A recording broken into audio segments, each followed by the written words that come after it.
Commonwealth is very, very unique in so many different ways. I like to think that we are system innovators. One of the interesting things about investing in one of the Commonwealth funds is that you are liquid from the moment that you invest. In a traditional fund, you can't do that. If you give them your money, you're locked up for usually 10 years, 8 years, whatever.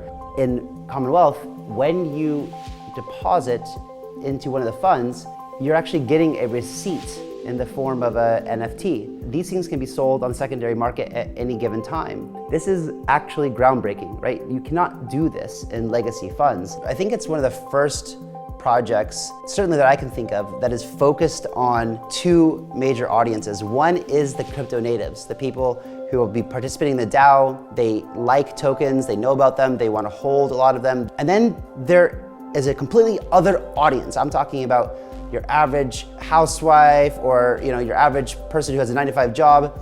They have some disposable income that they want to invest, and they're okay just putting some money into a fund, and then when it comes back to them, hopefully it comes back to them with more than they invested. That is value captured, value accrued, and value being redistributed in portion to the person who contributed.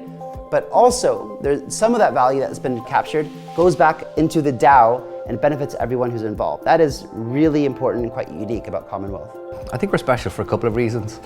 I think we're going to be one of the first platforms to provide constantly liquid investment. You won't be locked in. What we hope to do with Commonwealth is to provide very early stage access by curating kind of projects that are promising, that have been surfaced by our council, and then just through the infrastructure and technologies that we've built, just make it trivial for the investors to vote on those proposals. And then of course, at a later point, harvest the returns and distribute them immediately to our customers in a non-custodial way. My name is Kyle. I'm a co-founder of Commonwealth. I've been in crypto for 11 years. In 2012, I exited fiat and went all into Bitcoin. And I experimented a little bit. I bought Ethereum at right after the ICO, but I really went heavily into the investment side in about 2015, started investing in equity.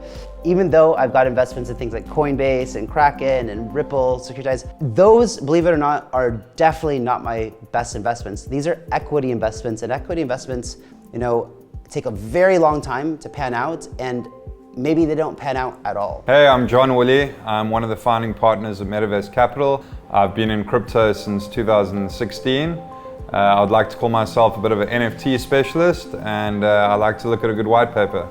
There's a big problem out there and a big gap between retail access into crypto projects and the access that VCs are getting. Hi, I'm Tony. I look after technology and product. When I met the Commonwealth team, it was a combination of the people and the vision they had. They felt very passionately about the space, had a good idea of what they wanted to do with Commonwealth. And I just got caught up in the enthusiasm as well as the mission. And it's just been a roller coaster for the last 13, 14 months since. Web3 gives us the ability to do things in a way that hasn't been done before.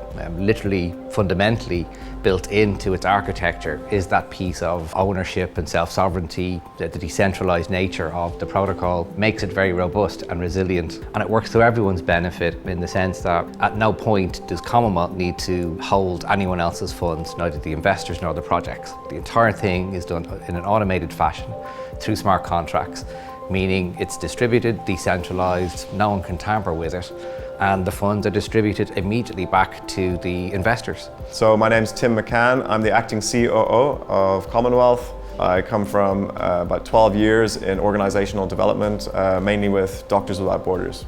Well, first and foremost, we wanted to have really A-list team, C-suite team that we can go to market with, that people will recognize the brands and the companies they've worked for, but also people with a very strong culture fit. Like, we're building something that's quite different and quite revolutionary within the whole sort of cryptocurrency and even venture capital space.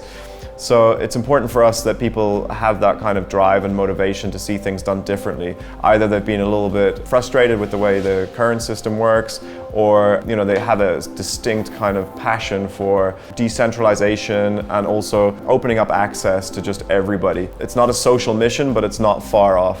So Commonwealth's mission is essentially to create a fully decentralized DAO that is a VC, but the objective is essentially to create a fully autonomous machine that cannot be stopped, that is owned by nobody, but owned by everybody who's holding tokens, who become essentially the owners of this DAO, who have voting rights and governance, and this thing runs on decentralized protocols that is permissionless, open to everybody, and can really change people's lives for the better. You as a retail investor, if you want to get access to early stage cryptocurrency projects, you'll just download the app and you'll pay with crypto or Visa card, and you'll be invested into this portfolio. The same portfolio that tier 1, tier 2 VCs are investing into directly themselves. We're trying to broaden the appeal, I guess, of Web3 investment to retail investors by giving them both the access and the means to invest in those projects.